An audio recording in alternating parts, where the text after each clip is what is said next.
The morning I handed in my resignation, I wore my favorite blazer, the navy one with the gold buttons that my mum bought me when I got promoted to creative director. I remember standing in front of the bathroom mirror, adjusting the collar, telling myself, today is just another day. I almost believed it. I had been with Holloway & Brand for 11 years.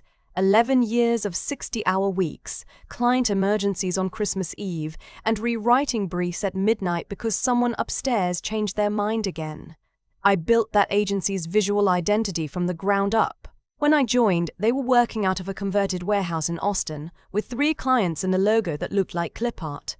When I left, they had 32 accounts, a Webby Award, and a reputation that opened doors before anyone even picked up the phone. The agency was founded by a man I genuinely respected. He had a way of walking into a room that made people sit up straighter without knowing why.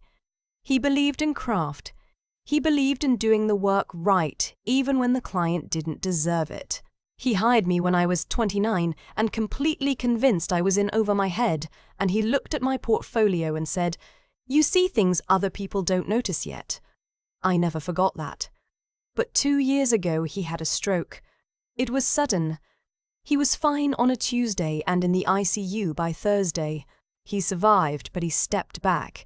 And when he stepped back, his son-in-law stepped in. My stepbrother-in-law. That's what I called him internally, which I know doesn't make grammatical sense, but it captured exactly how I felt. My boss had married late in life, second marriage, and his new wife had a son from her first marriage who had been circling the agency like a satellite for years. No design background, no marketing background, an MBA from a school I'd never heard of, and a confidence that had no business existing at that scale. When the founder stepped back and installed him as interim CEO, I told myself it was temporary. I told myself the board would course correct. I told myself a lot of things in those first few months that turned out to be completely wrong. His name was Garrett. He wore expensive watches and called everyone team in a way that made the word feel hollow. He had opinions about everything, font choices, color palettes, campaign directions, opinions that were entirely divorced from any actual knowledge. He would walk into a presentation I'd spent 3 weeks on and say things like, "This feels a little safe, don't you think?" And then when I asked what he meant, he couldn't tell me. He just knew he wanted more. Different. Better. Words that meant nothing. I managed him. That's what I told myself. That's what good creative directors do. They manage up, manage sideways, manage the chaos around them, and protect their team. I got very good at translating Garrett's gut feelings into something actionable. I became fluent in a language I resented. And then his half-sister arrived. I found out on a Monday morning. I walked into the office and there was a new name on the conference room booking system for an 11 o'clock. Introductory meeting. Priya G. Incoming Creative Strategy Lead. I stood in the hallway looking at my phone, reading it twice, because I thought I had missed something. A memo. An announcement. A conversation. I hadn't missed anything. There was nothing to miss. I knocked on Garrett's open door. He looked up from his laptop with the expression of a man who had been expecting this and had already prepared to be calm about it. "Hey," he said, "close the door." I closed it. "So Priya is joining us," he said. "She has a really strong background in brand consulting. I think you two are going to do great work together." "What exactly is her role?" I asked. "Creative strategy lead," he said, like reading it off a screen. "We don't have a creative strategy lead. We have me." "Right, and this is going to free you up to focus on the executional side of things. The hands-on creative. I want to be precise about what happened in my body in that moment. It was not anger, not yet. It was more like when you're driving and you realize you've gone a mile past your exit. The quiet, cold knowledge that you are not where you thought you were. "Garrett," I said, "I've been running both strategy and execution for 11 years. That's why the work is good. You can't separate them." "I hear you," he said, which meant he didn't. I met Priya at 11. She was polished, well-dressed, spoke in the confident, slightly vague language of someone who had spent years presenting to boards. She had done brand consulting, yes, primarily in the pharmaceutical space, which is about as far from design-forward creative work as you can get. She asked me very few questions about the existing team or the existing client relationships. She asked a lot of questions about the founder and seemed genuinely warm when talking about him. Later, I understood why. She was his wife's niece, not his stepdaughter's half-sister. His wife's niece. Family, then. This whole thing was just family. Over the next 3 months, I watched Priya accumulate authority she hadn't earned. She was CC'd on client emails. She was in the room for pitches she hadn't contributed to. She gave feedback on work she didn't understand, and because she delivered it in a composed, self-assured tone, people assumed she knew something. She had a gift for that, I'll give her. The gift of seeming credible. The hardest part wasn't the politics. The hardest part was watching my team navigate it. I had people who had been with me for 6, 7 years. My senior designer had turned down 2 offers to stay. My copywriter had relocated from Chicago. They were good at what they did because we had built something together. A way of working, a set of standards, a shorthand that meant we could move fast without sacrificing quality. Now there was someone in the middle of all of that who spoke a different language and thought the problem was the people, not the process. Priya started pulling junior team members into her strategy sessions. She presented their ideas back to clients as her own directional frameworks. I documented it. I had been documenting things for months, quietly, methodically, not because I planned to use it, but because I needed to feel like I hadn't lost my grip on reality. In April, Garrett called me into his office and told me the board wanted to realign the leadership structure. He explained that my title would become Head of Creative Production, which sounded important and meant nothing. Priya would hold the creative director title. He watched my face carefully while he said it. The work would be identical, he said, just a reporting shift. I would report to Priya, I said. Technically, yes. I picked up my notebook from the chair arm, the way I always do when I'm buying myself a second to think. It's a reflex. I'd had that notebook since the 3rd year I worked there. I need some time to process this, I said. Of course, he said. Take the week. I took the week. I also, that same afternoon, called my attorney. My contract was something I had negotiated carefully after year 3. The founder had wanted to give me equity, but the structure was complicated, so instead, we had built out a contractor clause. Technically, I was a full-time employee, but embedded in my contract was language that specified my authorship rights over work I had conceptualized and led. It was unusual. My attorney at the time had pushed for it, and the founder had agreed, because he was the kind of man who thought it mattered who built something. The clause, specifically, said that in the event of a material change to my role or compensation without my written consent, I retained the right to withdraw my proprietary contributions from ongoing and unreleased work. The agency owned the finished deliverables. They did not own the underlying creative frameworks, the unpublished systems, or the in-progress work that hadn't been signed off. My attorney read the current situation back to me and said, very calmly, "This is a material change." I asked her what I could actually do. She said, "Quite a bit, honestly." I went home that evening and I sat on my back porch for a long time. I'm not going to romanticize it. I wasn't calm. I was furious in the way that only happens when you've been too professional for too long, when you translated and managed and given the benefit of the doubt so many times that the anger has nowhere to go and just sits in your chest like something calcified. I thought about my team. I thought about clients who called me by name, who asked for me specifically, who had trusted me with their rebrand or their launch or the campaign that was supposed to carry them into a new market. I thought about the founder, about what he had said when he hired me, about the fact that he was somewhere recovering from a stroke while his wife's family quietly dismantled what he had spent 20 years building. I made my decision before I went inside. I did not make it in anger. I made it in clarity, and there is a difference. The next morning, I told Garrett I needed until end of week to give him my answer about the title change. He seemed relieved. which told me he had been expecting a fight and was glad to defer it. I came to work every day that week and I was completely professionally normal. I responded to emails. I ran my team's check-ins. I finalized 2 campaigns that were in their last production stage. I saw those through to completion because they were good work and the clients deserved it. What I also did, starting that Tuesday, was begin the careful, methodical process of separating what was mine from what was theirs. The brand systems I had built for 4 of our largest clients, the modular visual frameworks, the unpublished style guides, the working files in their original layered format, all of that lived on the agency's server. But I had originated it. I had conceptual notes going back years, time-stamped, with my personal email in the metadata. My attorney had confirmed the in-progress unpublished work fell within the clause. I wasn't going to delete anything. I want to be clear about that. Deleting would have been destruction. What I did was withdraw.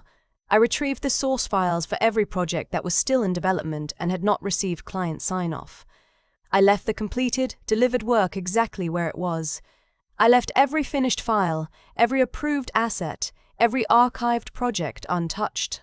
What I took was what was still mine. The work in progress, the unpublished frameworks, the next chapter of 4 ongoing client relationships that existed because of my credibility, not the agency's name. I also called 3 clients directly. Not to poach them. I was careful about that, scrupulously careful, because my attorney had been very clear about the lines. I called to inform them of my departure and to let them know I was available if they had questions about work in progress. 2 of them asked who would be taking over. I told them honestly that I didn't know yet. One of them said, without missing a beat, "If you ever go independent, send me a note."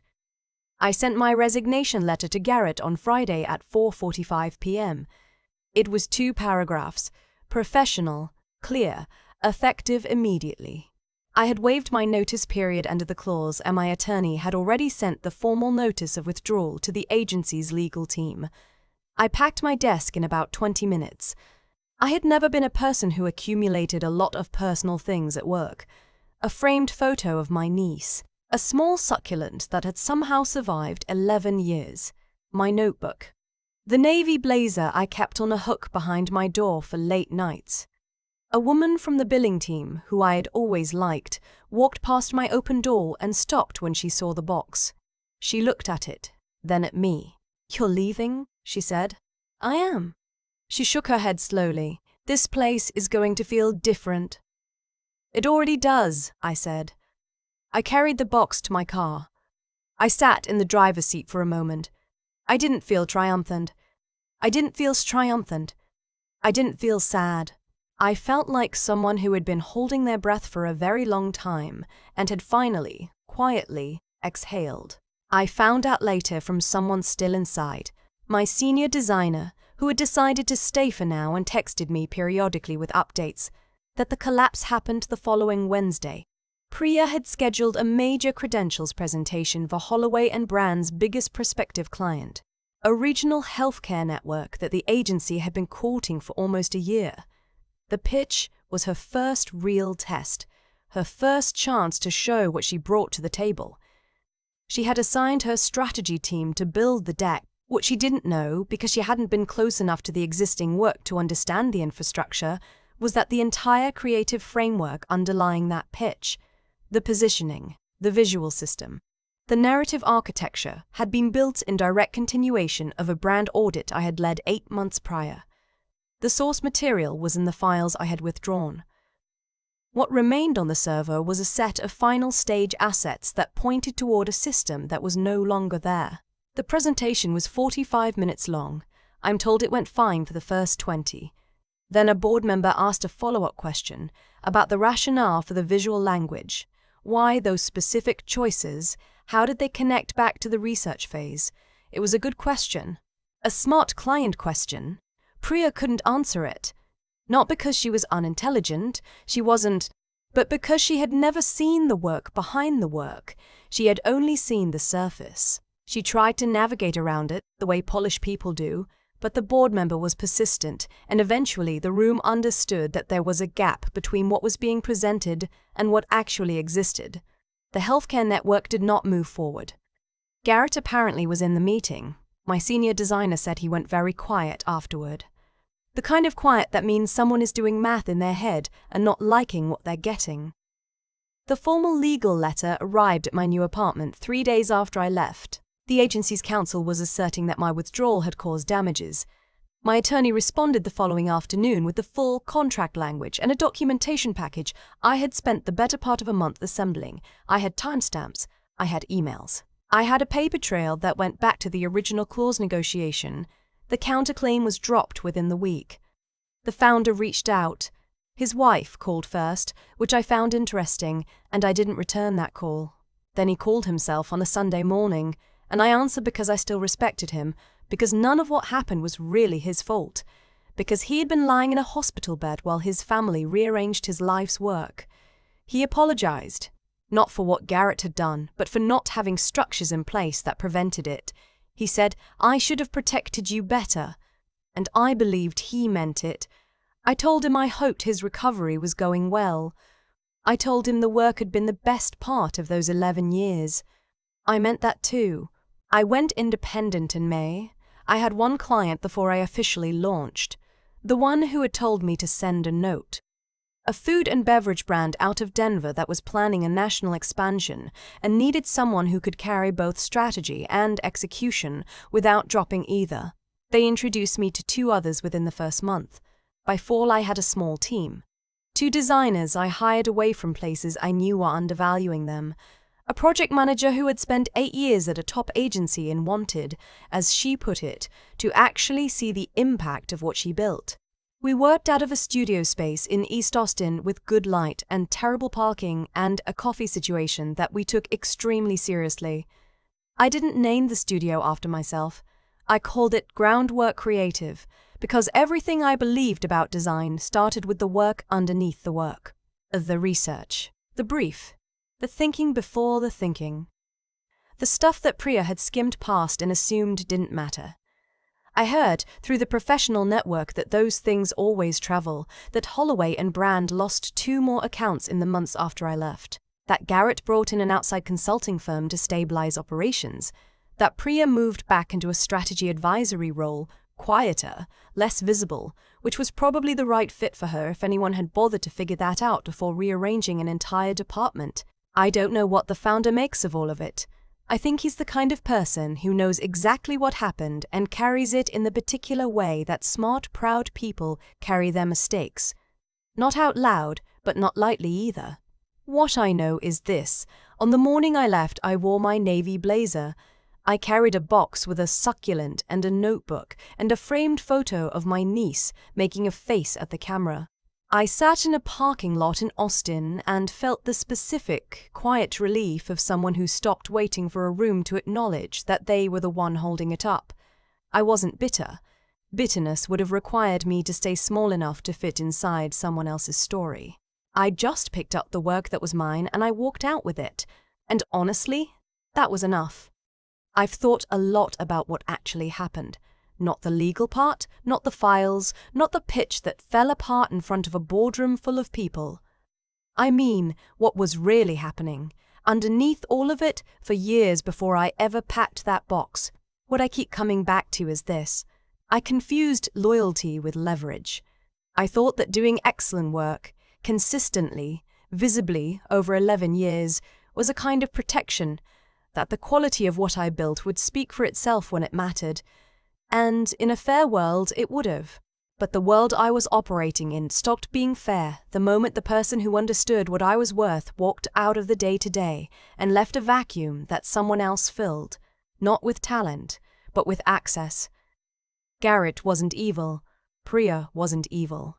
They were just people who had proximity to power and used it the way most people would if no one stopped them. That's not a defense of what they did. It's just an honest accounting of how these things work. Institutions don't protect you. Relationships protect you. And I'd spent 11 years building a relationship with the work instead of building walls around myself within it. The clause in my contract, the one that made everything possible, existed because of a conversation I'd had at year 3 with an attorney who told me, very plainly, that creative people routinely give away more than they realize. I almost didn't push for it. I remember thinking it felt presumptuous, like I was assuming bad faith from people who had given me no reason to suspect it. But I signed it anyway, and I kept it. And when the moment came, it was the only thing standing between me and walking out with nothing but a reference letter and a lot of bitterness. That's the part I want to sit with, not the revenge. I don't think of it as revenge, honestly. I withdrew. I took what was mine and I left. The consequences for Garrett and Priya were a result of choices they made, not actions I took against them. But the part that matters, the part that I think about when I talk to younger designers or people early in their careers, is the preparation. The quiet, unsexy, slightly paranoid work of knowing your own value clearly enough to protect it before you need to. Integrity isn't just about being honest with other people. It's about being honest with yourself, about what you've built, what you're worth, and what you're willing to accept. I stayed too long in a situation that had started asking me to shrink. Not dramatically, not all at once, just a little, then a little more, then a title change framed as a lateral move, then a meeting I wasn't invited to, then someone else's name on work I originated. The intelligence wasn't in the contract clause. The intelligence was in finally seeing clearly what was happening and refusing to perform confusion about it anymore. And the resilience that was built in the years before any of this, in the late nights and the hard clients and the campaigns that failed and the ones that didn't. You don't find out what you're made of when things go well. You find out in the parking lot on a Friday afternoon, box in your lap, deciding what comes next. What came next, for me, was groundwork creative. A team I chose. Work I controlled. Clients who called because they wanted me, not because my name happened to appear in an agency's roster. I wore my navy blazer on the first day we signed a lease on our studio. Same one I wore when I left. It felt right.